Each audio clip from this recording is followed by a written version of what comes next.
that hapa ni kwa mzee, sio kwa Gideon. Na wenzangu wananchi wa Kenya, mimi nitazungumza kwa kifupi. Na mzuri wakati kama huu, sio wakati wa majonzi. Tumekuja kumwenzi kiongozi aliyetia fora sio tu kwa nchi yetu hii ya Kenya, bali pia kontinenti letu la Afrika na hata nchi nzima. Alikuwa mpatanishi. Najua hapa wengi pengine hatuwezi tukakumbuka kwamba hata nchi ya Msumbiji kule aliwatuma wakilishi wake kupatanisha watu wa Mozambique. And I know you're continuing with that tradition, Mr. President. Na hapa Afrika Mashariki, wengi hawawezi kukumbuka kwamba mimi nikiwa waziri wa mambo ya nje, Mheshimiwa Rais Mzee Moi walikuwa waelewani sana na mwenzake Kampala, Rais Yoweri Museveni. Na kuna mambo mengine nafanya extra diplomatic. Nakumbuka Mzee Moi alikuwa na rafiki moja Mjerumani kwa jina Rudolf Decker. And alikuwa na ile mtindo wa National Prayer Breakfast. Rudolf Decker akaja akaniona mimi waziri mdogo wa mambo ya nje. Mimi sasa nikifikiri kinyuma nyuma, nadhani Mzee Moi pia alikuwa na mpangilio wake. Akamweka ndugu yangu Musalia waziri wa fedha akiwa mdogo sana, na mimi waziri wa mambo ya nje.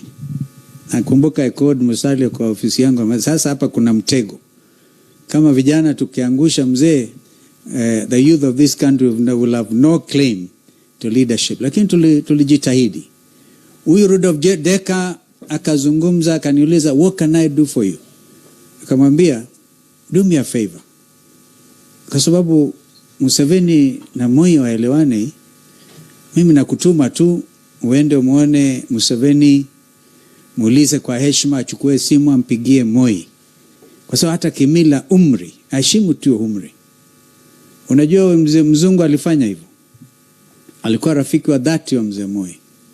Hiyo simu ilipopigwa, believe it or not, today we are talking about the East African community. Tumshangilie Baba Moi.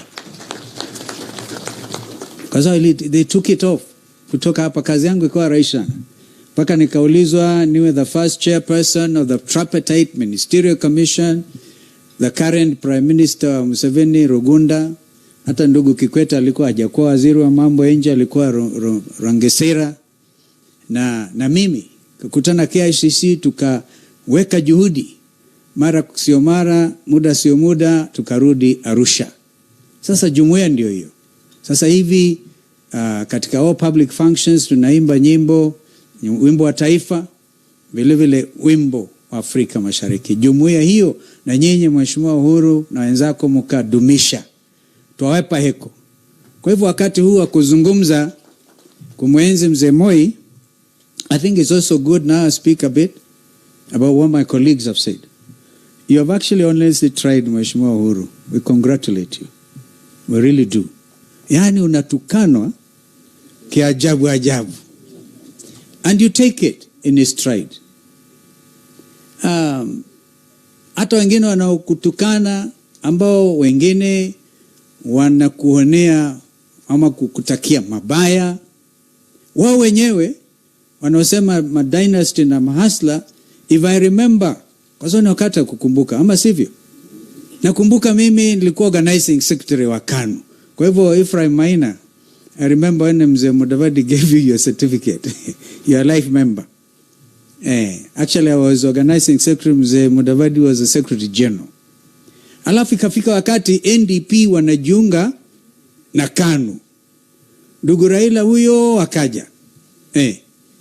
Nani alikuwa the main person wa kuunganisha NDP, Raila na KANU? Was huyo ndugu mwingine William Samoei Arap Ruto in the office of the president. Ukweli tusema mtasema. Yani huyo ndiye alikuwa engine ya kuunganisha KANU na NDP. Na katika hali hiyo kuunganisha, mengine ajabu hutokea. Kwa hivyo mimi ningekuwa ndugu William Ruto, ningemheshimu sana Rais Moi, because he made you who you are today. Lazima tuseme ukweli huu.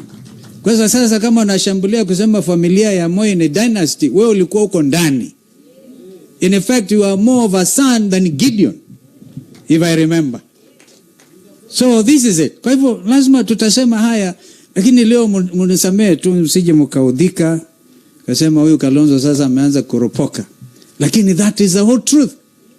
You cannot afford to antagonize your people and create class wars and radicalize the youth. Yani una radicalize wengine kiasi kwamba kijana kama Osoro anatoka kwa matanga, mheshimiwa amechaguliwa na kura, anamshambulia mwenzake akiwa kwa jukwaa, na hapa kuna jeneza. Muundo upi huyo wa kisiasa? Yani you radicalize even a member of parliament, because between huyo Osoro alikuwa radicalized, anamshambulia Harati, naye Harati ni uppercut. Maajabu haya. Kwa hivyo tuache mambo ya kuradicalize each other. Tukumbuke sisi kwanza ni Waafrika, ama sivyo? Mambo ajabu haya. Akaja hiyo kijana wetu, na hapa Mheshimiwa Rais naomba unisikilize. Kijana wetu anaitwa Michael Sonko. Kijana kutoka huko mahali mimi nimezaliwa. Na kuomba niachie kijana, amekutusi sana. Kwa niaba ya wale ambao wana majina ambao wanaona ni kijana yetu, tuomba msamaha. Akimaliza these episodes kama ile ya Kamket. Hizo episodes ikiisha, we will yet mentor him for you. We will mentor him. But you have shown great heart. Kwa hivyo usiyashikilia haya maneno, because we have to build this nation. Sometimes it will be tough, but our vijana will still mentor them. We will yet mentor them. So Mheshimiwa Uhuru, I want to thank you. Na mimi niulize wenzangu, two things alafu nimalize in English. You remember I was a foreign minister under Mzee Moi. And then Mzee Moi was very kind. In fact, I don't know whether you do that, President Uhuru. Yani unachukua simu unampigia ndugu na mwambia, I'm going to appoint you a minister. That was a tradition in the Westminster model. I remember we came back from a foreign trip in Cyprus. I was Minister for Education. Mzee Moi ameona nimesumbuliwa na walimu, nilikuwa foreign minister, nikaenda education. Akaniambia, between Cyprus and Nairobi, Stephen, I give you a choice. You can either come to my office or go to the Ministry of Information and Tourism. Nikamwambia mzee, wacha nifikirie tukifika nyumbani. I chose not to go to his office because I was fearing maybe atanilazimisha niseme unga Uhuru mkono. We must make these confessions. Na ndipo sasa mwishowe at least Uhuru akabaki na ndugu huyo Mudavadi. Tunawashukuru sana. When we do these things and we have to build a nation, it's amazing. He would do that when he loves. He looked at us as his children. But then it has been said Mzee was always not only the building of the African Inland Church, where I'm actually a member, and our Bishop Abraham Mulo is here, that tradition, the family, the African Inland Church, the Milimani congregation, which has now become a big cathedral, efforts zote hizo za Mzee Moi. And I can tell you, as his foreign minister again, we're on a foreign flight back to Nairobi, arriving 6 o'clock in the morning. Before landing at Jomo Kenyatta, Mzee Moi will take his Bible and have his quiet time before the flight begins to descend. This was a man who sincerely worshipped. Yani ikiwa ni mambo ya imani na Mzee Moi, believe you me, and finally crowned it, as we heard from Bomet family, when he said, forgive. And therefore I believe Mzee Moi is dancing with the angels, because he had nothing, he kept nothing kwa roho yake. But then the last one, so I can now take my seat. Njaa ndio hiyo, lakini Gideon, what do you expect? You ask us to come to Kule na tusherehekee. You may remember a trip to Auckland. That year was very tough, in 1995. Wangapi wanakumbuka story ya Auckland? Wanakumbuka the Bull of Auckland? Kwanza kijana moja, the late Mheshimiwa Ndilinge, when we came back, he took a Bible, went to Ukambani and said, I'm no Bull of Auckland, I'm Bull of Ukambani. But that was a story. I remember that time, and Dasali was there, and the comptroller at the time, we were all there. Difficult moments. Ken Sarawiwa had just been killed in Nigeria. Mandela has just come in with a lot of moral authority. And now, Nigeria was expelled from the Commonwealth. But that was a day after we went through a very difficult moment as a Kenyan delegation. We even threatened the foreign minister of New Zealand. I'm going to advise my president, we leave. So mzee akaniandikia, when I briefed him, he was very good. The teacher was excellent handwriting. One of the things that has happened these days, watu wamesahau kuandika. It used to be anaandika kwa blackboard or green board, beautiful handwriting. But with his green pen, akaniandikia, Stephen, when troubles come, they don't come singly. You may want tafakari hayo. Then we were in Addis Ababa for an AU summit, and they held the dignity of this country. And he could not sell his nation. And a lot of countries you may not know, President Uhuru definitely knows, wakati wa brother leader, Muammar Gaddafi of Libya.